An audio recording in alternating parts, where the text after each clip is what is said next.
All right, chapter 5, Morel talks about that first of the 4 E's in their strategy. That first one is engaging.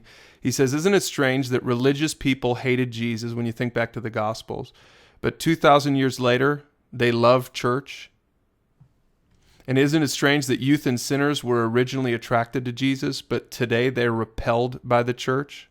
His point is this: churches today, for the most part, are built around Christians, but that's not what Jesus came for.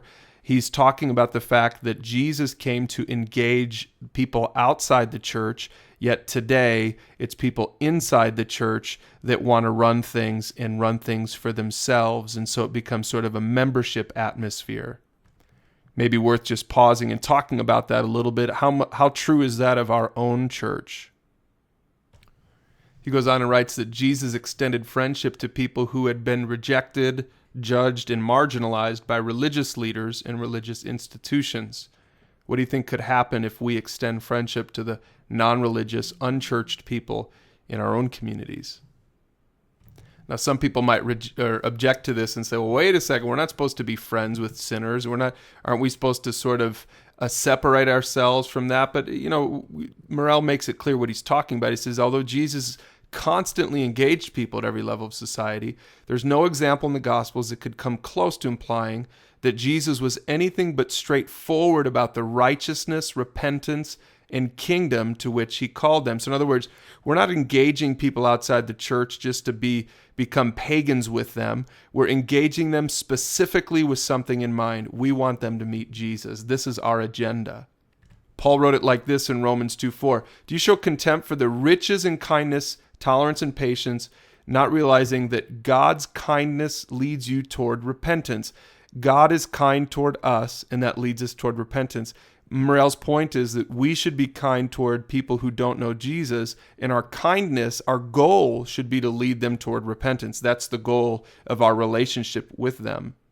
Here's a good question he asked. Considering the total expenditure of money, time, and effort from our staff and volunteers, how does the church commit to finding the lost one as compared to serving the 99 found? This is probably worth talking about it for your own campus or your own church. How do you do with this? Do you think about the one who's lost, or do you just focus on the 99 who are already in your pews? That's a fundamental question to ask. In fact, I've seen these very questions followed up. Well, why focus so much of our attention on pursuing those who are lost when those in the church have so many of their own needs? If we do not focus our attention on our members, then won't they go somewhere else? And it's true, a lot of them will. If we really cater to the people who are already in the seats, the people who want to be consumer Christians, if we don't cater to them, then they might leave. And this is you can maybe pause and discuss this before we go to the next chapter, whether this is good or bad, and what answers you might have to some of these questions. Okay, so now that we've established that we should engage the people outside the church, that's one of our primary roles and responsibilities. Chapter 6 is going to talk about the second E, which is establishing. Once you engage, you establish. It talks about foundations.